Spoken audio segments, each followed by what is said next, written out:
Karena kalau kita setia dan sabar, itu ujian untuk masuk di dalam perkara yang lebih besar.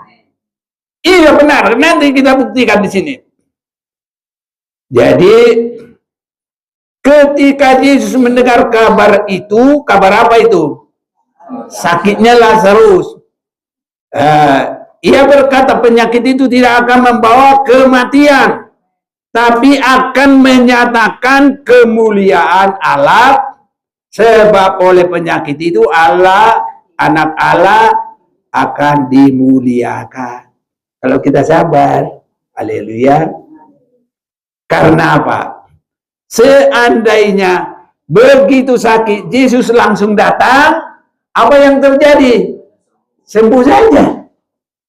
Tapi kalau sudah mati, sudah busuk, mujizatnya tambah besar apa enggak? Nah, karena kalau Yesus langsung datang, pura-pura perhatian. Kenapa? Sakit ya? Nanti mujizatnya hanya sembuh dari penyakit. Tapi kalau enggak langsung berhasil, mujizatnya tambah besar.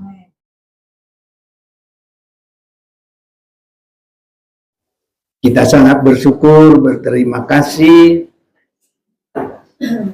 Kita masih dapat beribadah kepada Tuhan. Saya memperhatikan kalau waktu masih diberikan kepada kita, itu sudah permulaan berkat yang besar. Itu sudah permulaan kepada kemenangan yang besar. Itu permulaan kita pasti mendapat kebenaran janji Tuhan dalam segala firman-Nya.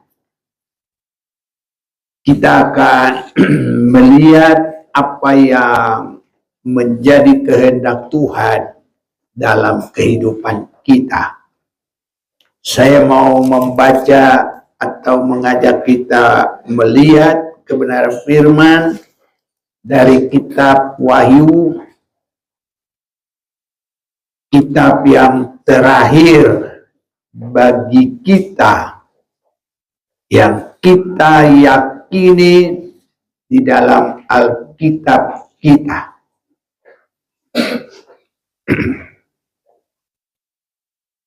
Saya baca Wahyu 2 ayat yang ke-7. Siapa bertelinga? Kita semua ada punya telinga ya. Pegang dulu kupingnya, ada enggak? Ada lengkap. Hendaklah ia mendengarkan apa yang dikatakan Roh kepada jemaat-jemaat. Kita ini jemaat apa yang ini? Berarti kepada kita ya. Kalau jemaat-jemaat ini terjemahkan masing-masing dengan namanya sendiri. Siapa bertelinga, hendaklah ia mendengarkan apa yang dikatakan Roh kepada jemaat-jemaat. Barang siapa menang, dia akan kuberi makan dari pohon kehidupan yang ada di dalam Firdaus Allah, di taman Firdaus Allah. Ya, ini saudara-saudaraku, Tuhan ingin kita jadi pemenang, dan kita sangat menang oleh karena Tuhan. Di dalam kitab Wahyu ini semua jemaat-jemaat, jadi ini mewakili semua jemaat yang ada di dunia ini, karena di sini ada 7 jemaat. Jadi jemaat di Efesus, Smyrna, tinggal lihat-lihat aja, Pergamus, Tiatira, Sardis, Philadelphia, Laodikia. Itu yang terakhir. Jadi ada 7. Semua ini yang terberkati adalah hanya yang menang. Jadi kita nggak boleh patah semangat, kita nggak boleh berhenti, kita nggak boleh diam, tapi berjuang terus. Orang yang menang itu adalah yang tidak mau berhenti. Thomas Alva Edison itu untuk memenangkan hadiah Nobel pembuat apa sih? Nah, ini bolam ini ya.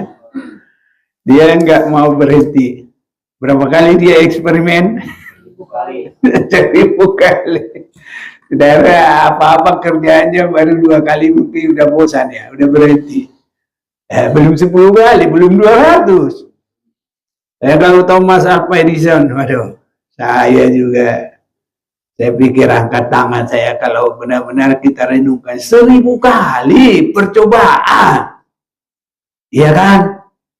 Jadi saya pikir dia sudah melebihi dari perempuan yang kata hakim yang lalim itu, ini ibu yang bandel ini.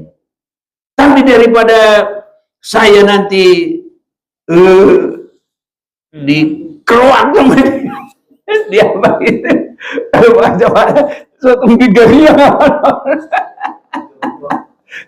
dijam bagian kalau di Alkitab itu di situ ya, daripada aku nanti di apa itu di Lukas pasal 18 itu apa dibilang kita baca dulu lah ya biar diapain ya, kita baca dulu hakim yang lalim.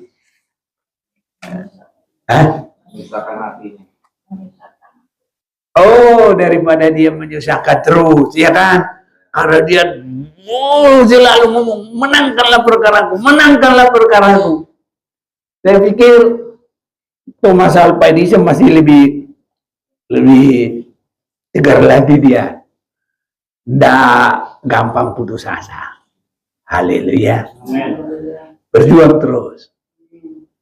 Makanya ada nyanyi kita, berjuang terus sampai Tuhan datang. Berjuang terus sampai Tuhan datang. Berjuang, berjuang, berjuang, haleluya. Berjuang terus sampai Tuhan datang. Jadi nggak boleh ada yang patah semangat. Haleluya. Semua kita, bapak-bapak, ibu-ibu, pemuda-pemudi, semua berjuang. Wah, aku ini lemah, aku ini nggak kuat. Di dalam Tuhan, tidak ada yang kuat. Semua kita lemah, tapi kita jadi pemenang karena Dia yang kuat. Ini. Untuk jadi menang itu seringkali saudaraku, kalau yang kuat itu malah lama dia nggak berhasil. Tapi kalau yang lemah itu karena dia datang kepada Tuhan dan Tuhan mau nyatakan kuasanya kepadanya, makanya ya yang lemah itu seringkali cepat dia mengalami mujizat Tuhan. Iya, jadi kalau kita lihat Daud itu kecil. Daud itu seorang gembala. Senjatanya apa kalau seorang gembala? Tongkat. Kalau ditambah lagi, ketapel. Ini saudara-saudaraku. Iya. Tapi cuma dia yang tidak takut kepada Goliat. Orang yang paling lemah, yang paling kecil lagi. Raja sekalipun yang ada baju zirah, ada senjata, ada pedang yang gede, ketakutan sama Goliat. Goliat itu orangnya tinggi besar. Ya. Kecil. Siapa yang kecil? Daud. Nah, guru sekolah minggu pasti tahu nyanyinya itu. Ya. Apa dia? datang, Tunggal yang datang dengan membawa pedang, Daud datang demi nama Tuhan, diambilnya pengalih-alihannya, melihat mati, puji nama Tuhan. Iya. Jadi jangan khawatir, saudaraku. Kalau kita pun merasa tidak kuat, ada waktunya menang. Ya, yang penting setia, saudara-saudaraku. Saya rindu kita semua adalah orang yang setia. Dari situ kita, dari kesetiaan itu nanti Tuhan panggil untuk masuk dalam kemenangan. Jadi sifat yang setia itu harus ada pada kita. Banyak orang berkata, ya dia baik, tapi yang setia itu siapakah yang menemukan? Kita harus berkata, Tuhan, saya mau. Haleluya. Kita mau baca dulu 2 Tawari pasal 34 ayat 12. Orang-orang itu melakukan pekerjaan itu dengan setia. Orang-orang yang diangkat menjadi pengawas mereka ialah Yahat dan Obadya. Orang-orang Lewi dari Bani Merari. Sedangkan Zakaria dan Mesulam dari Bani Kehat mengepalai semua. Dan semua orang Lewi yang pandai memainkan alat-alat musik. Orang-orang itu melakukan pekerjaan itu dengan setia. Haleluya. Ini kita mau baca dulu ini. Awalnya ini aja dulu ya. Orang-orang itu melakukan pekerjaan itu dengan setia. Apapun pekerjaan kamu, jangan pikir itu kecil, asal dilakukan dengan setia. Masa Daud cuma gembala aja, nggak ada yang liatin dia, nggak ada yang nonton dia, nggak ada yang dengerin. Orang dia sendiri di hutan sana, yang dengerin mungkin cuma dombanya yang 2-3 ekor, ya kan?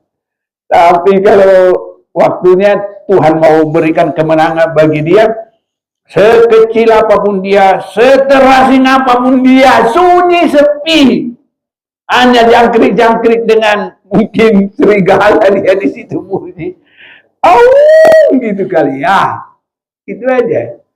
Tapi saudara-saudaranya, wah, numpang tampang, apa? Numpang tampang, tahu kan numpang tampang? Ya, iya, mulailah. Datang yang tua, siapa namanya? Sama. Itu pemilihan, kontes pilihan apa? Jadi raja itu, ya kan? Yang kedua datang, wow, tampan, great. Tapi nggak ada yang terpilih.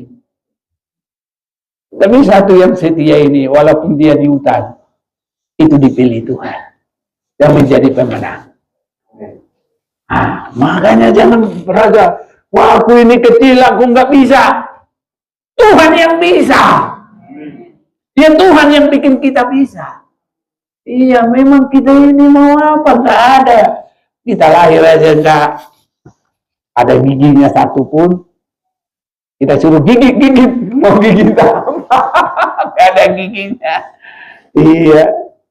Tapi kalau dia, ya terus ada kehidupan, nanti dia akan kuat. Jadi saudara-saudaraku, orang-orang itu melakukan pekerjaan itu dengan setia. Kita kerjakanlah pekerjaan itu setia. Ada caranya Tuhan angkat kita. Baik di mata manusia, Tuhan yang kuat. Itu sebabnya jangan khawatir, saudaraku. Tetap ibadah, tetap melayani Tuhan. Ya, ini khusus pemusik juga ini. Lewi yang pandai memainkan alat-alat musik. Ini pemusik ini harus setia ini semua ini. Haleluya. Nah, jangan asal main, tampil, ya kan? Harus benar-benar setia. Nanti dari situ Tuhan memberkati. Apapun profesi kita lakukan dengan setia, Tuhan pasti memberkati. Terlebih pelayanan kita dalam Tuhan lebih lagi setia. Tapi di dalam pekerjaan kita apapun, pegawai apapun, swasta, negeri, tunjukkanlah pakaian kita, kehidupan yang setia. Dari situ Tuhan berkuasa untuk mengangkat kehidupan kita. Dan menjadi pemenang. Menjadi satu contoh. Jadi kemenangan kita ini, itu harus ada setia. Jangan kita yang menentukan, harus cepat begini berhasil, harus cepat, besar. Jangan. Tunggu saja. Yuk, jadi bagaimana ini? Nah, ini kita mau lihat dulu ini. Dalam Yohanes pasal yang ke-11, mengenai apa itu? Lazarus. Ya, boleh kita baca ini. Lazarus dibangkitkan. Saya mau baca dulu ayat 5 mulai. Yesus memang mengasihi Marta dan kakaknya dan Lazarus. Jadi mengasihi mereka bertiga karena satu rumah bertiga. Namun setelah didengarnya bahwa Lazarus sakit, ia sengaja tinggal 2 hari lagi di tempat di mana ia berada. Nah, jadi kalau kita pikir di sini, ya, benarkah mengasihi? Masa sudah tahu sakit, sengaja lagi nggak datang-datang? Haleluya, haleluya. Jadi jangan cepat-cepat marah ya. Oh, gimana ini? Nah, bosku ini aku nggak diperhatikan.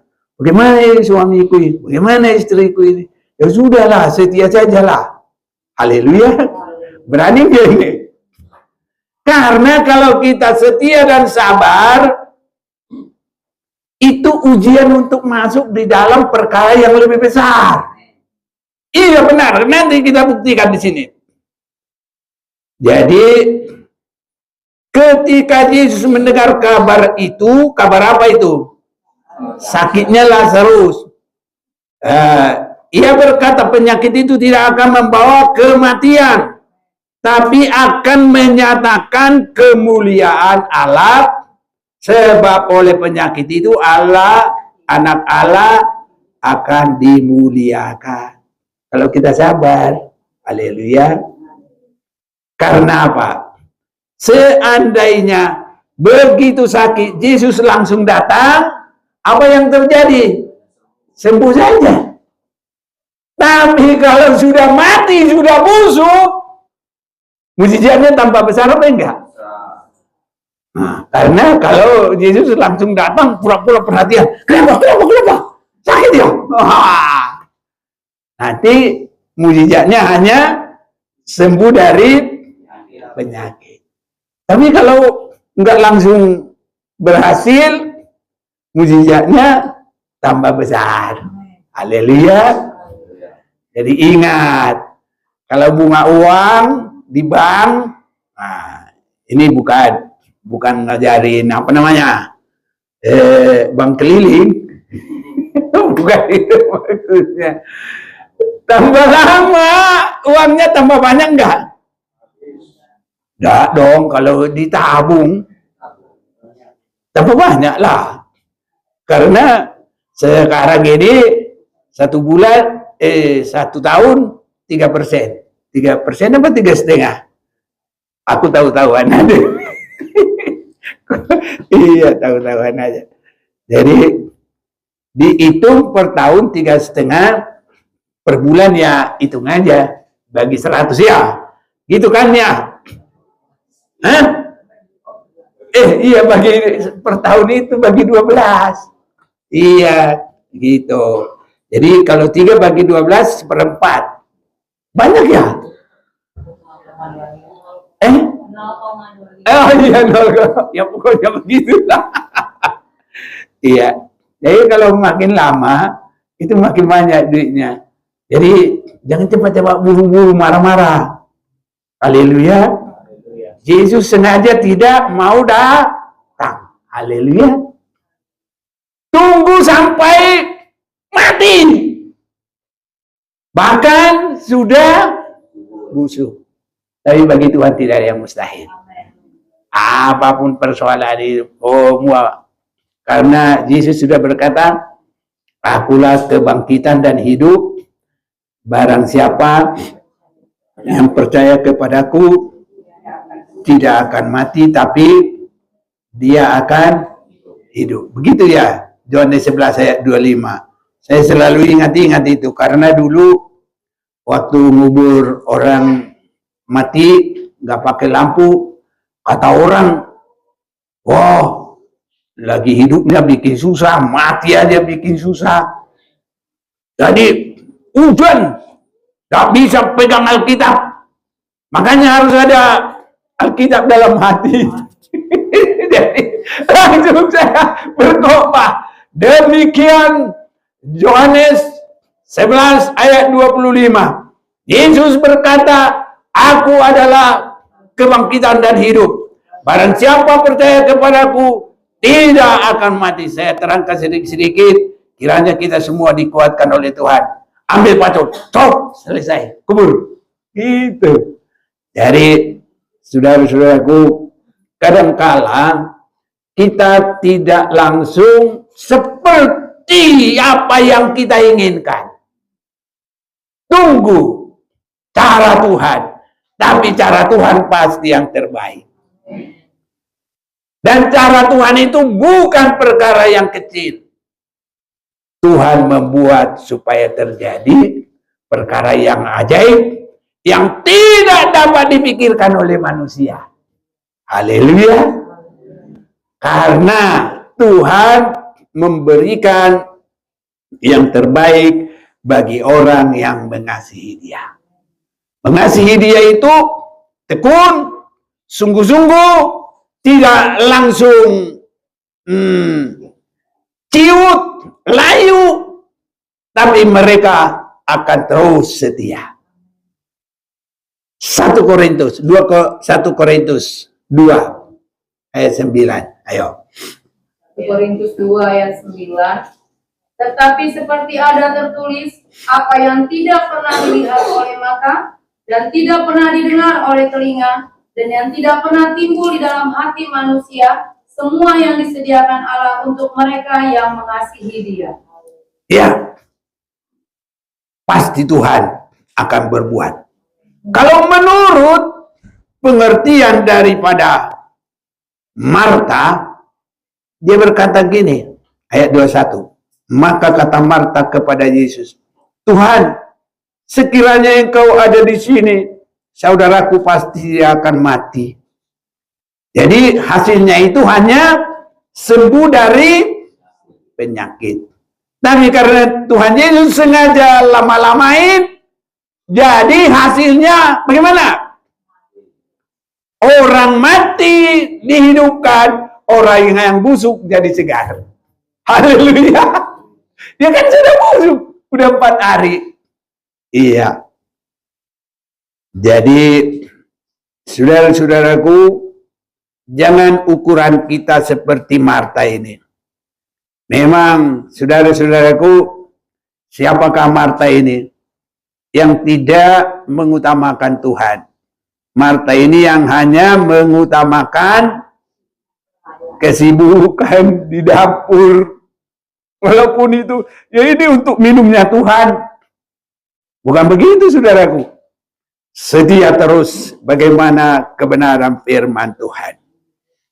Kata Yesus kepada Marta, saudaramu akan bangkit. Kata Marta kepadanya, aku tahu bahwa ia akan bangkit pada waktu orang bangkit pada akhir zaman. Dia belum mengakui bagaimana mukjizat Tuhan terjadi. Karena apa? Harus selalu mengutamakan firman. Orang bisa berkembang imannya kalau setia dengarkan firman Tuhan. Roma 10 ayat 17.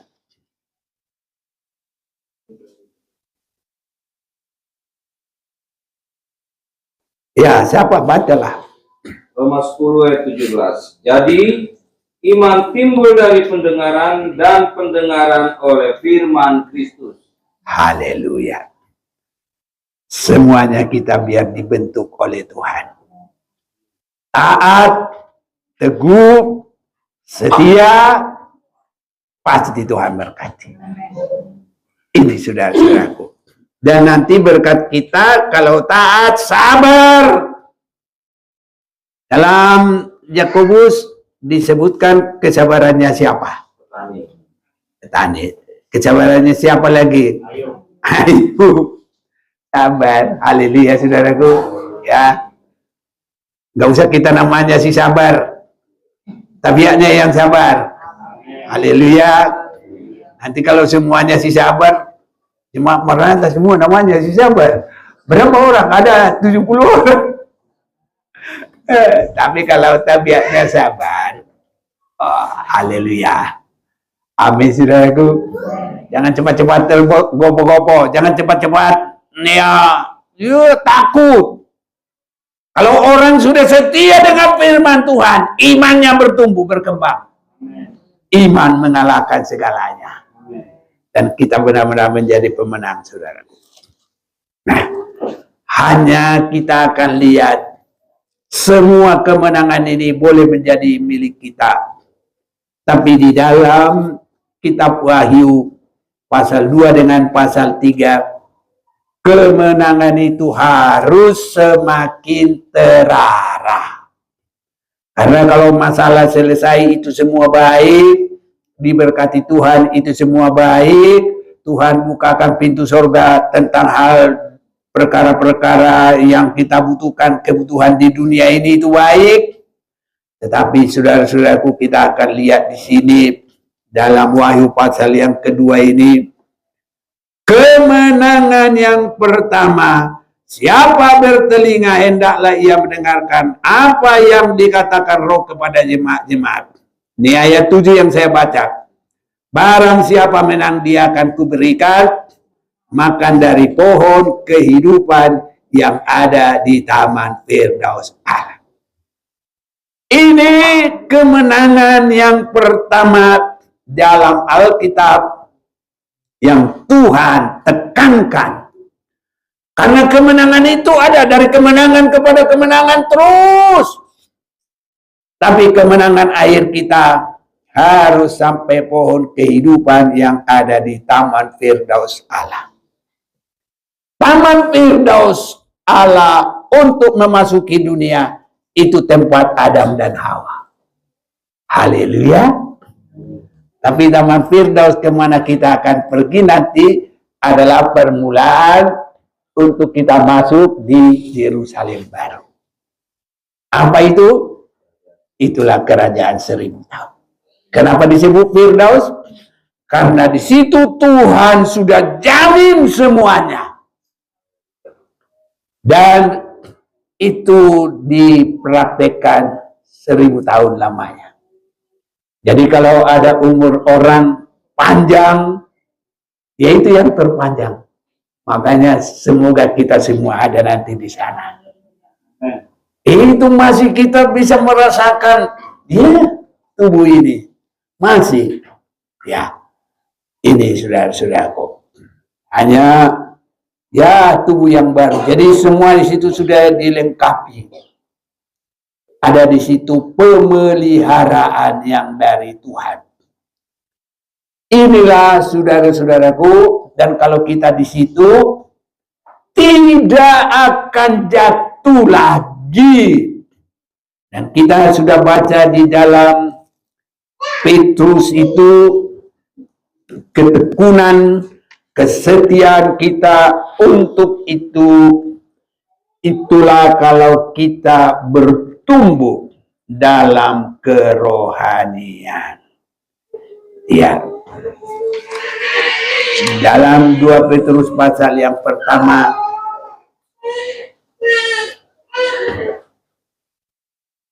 Ya.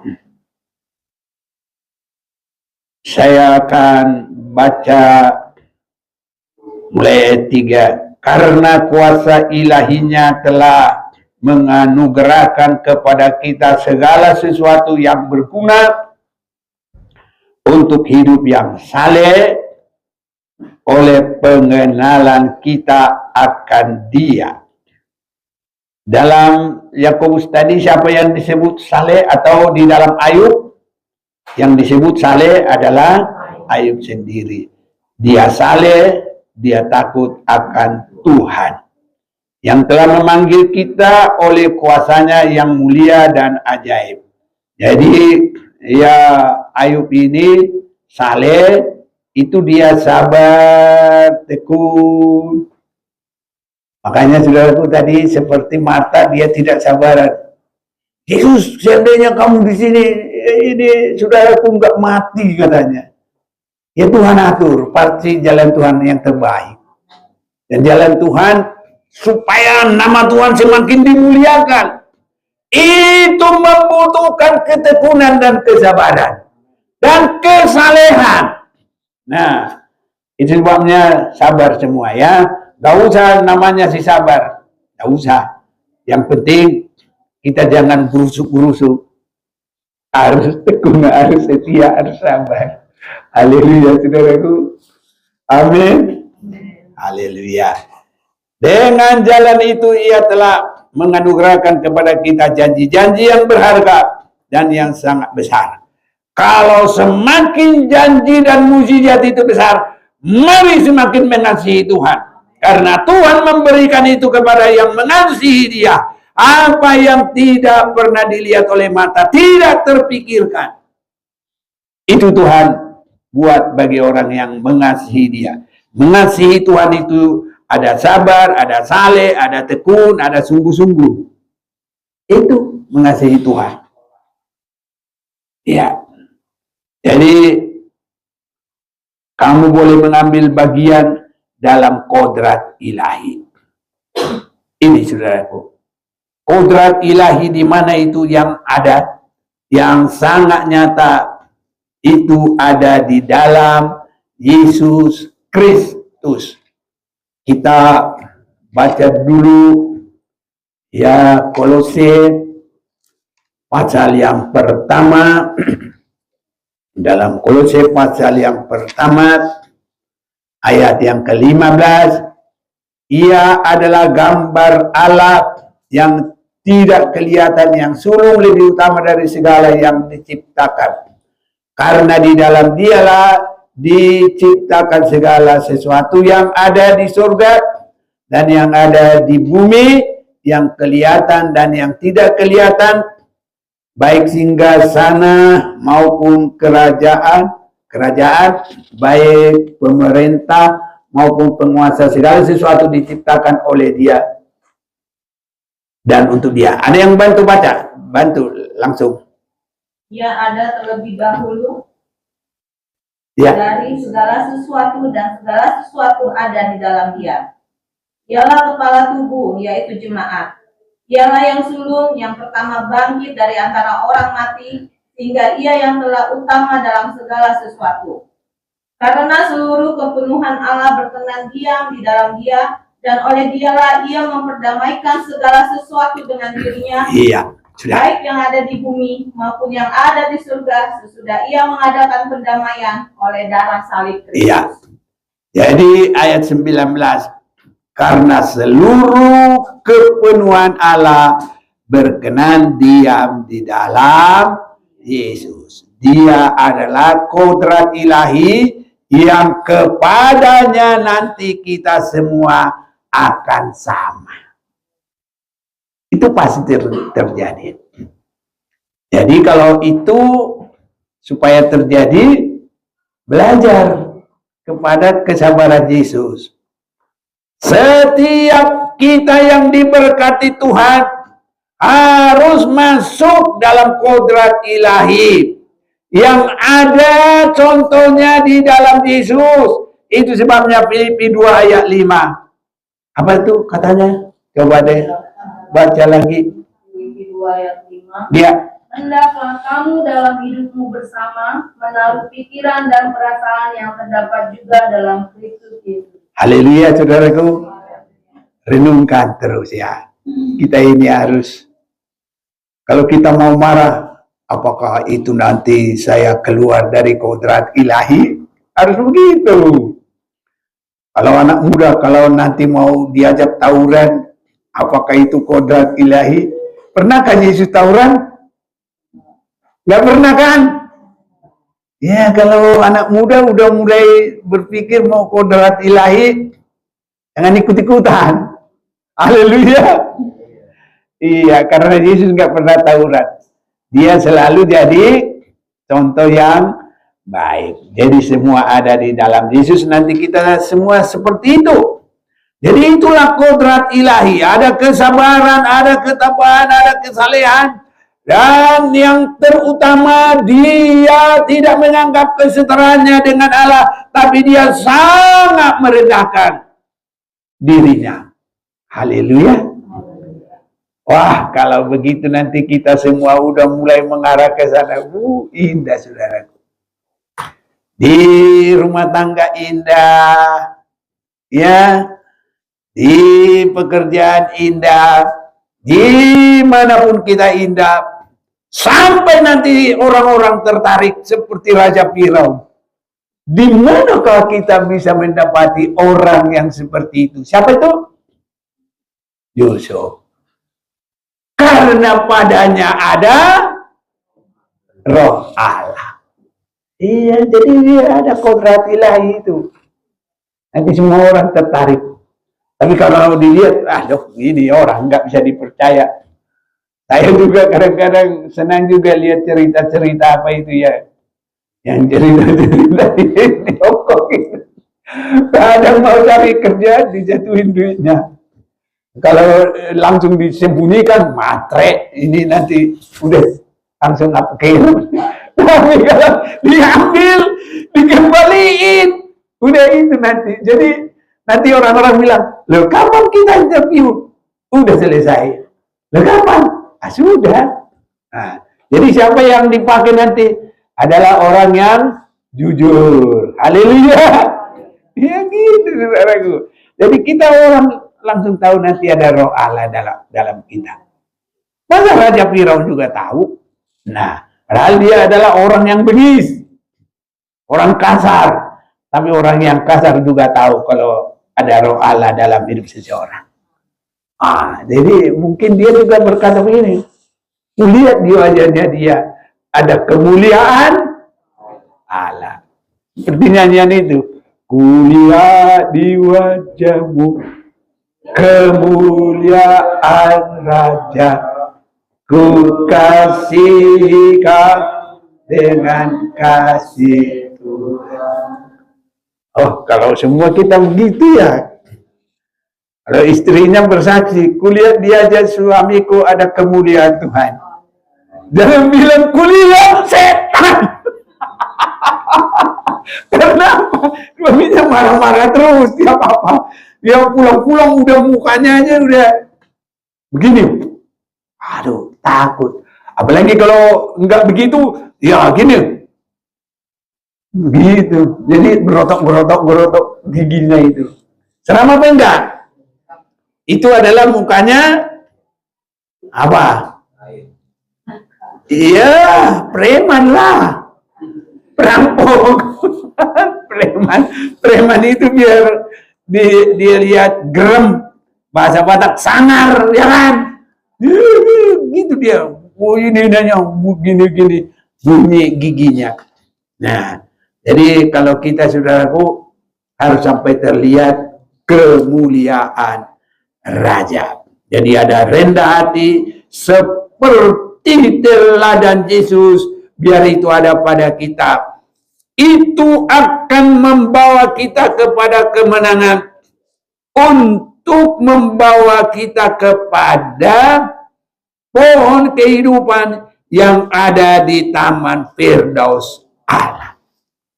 Ini, saudaraku, biar kita semua memiliki itu, kesabaran, kesalehan, Ya seperti Ayub itu, kalau di Yakobus itu kesabaran petani, tapi di situ ya kita baca aja dulu dah Yakobus pasal 5 biar ya.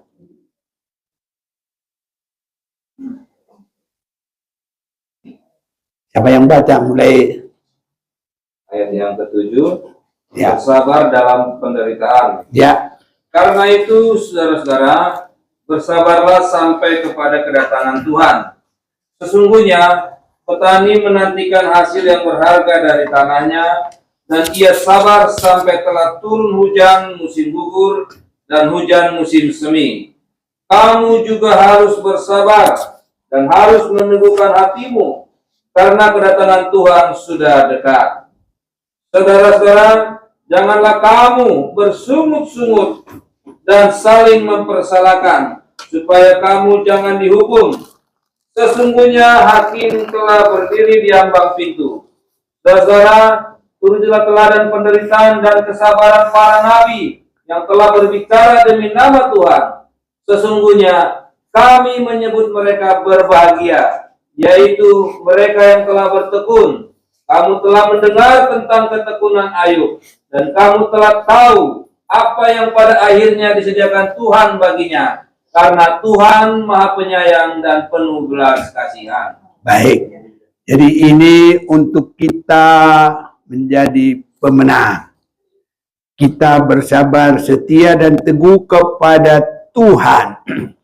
Jadi sangat jelas sekali kita perhatikan itu di dalam wahyu yang kita sudah lihat tadi, supaya sangat diberkati oleh Tuhan. Jadi kita harus teguh sampai kepada akhirnya. Ya, lanjut lagi kepada jemaat yang lain masih dalam pasal yang kedua ayat 25. Tetapi apa yang ada padamu, peganglah itu sampai aku datang.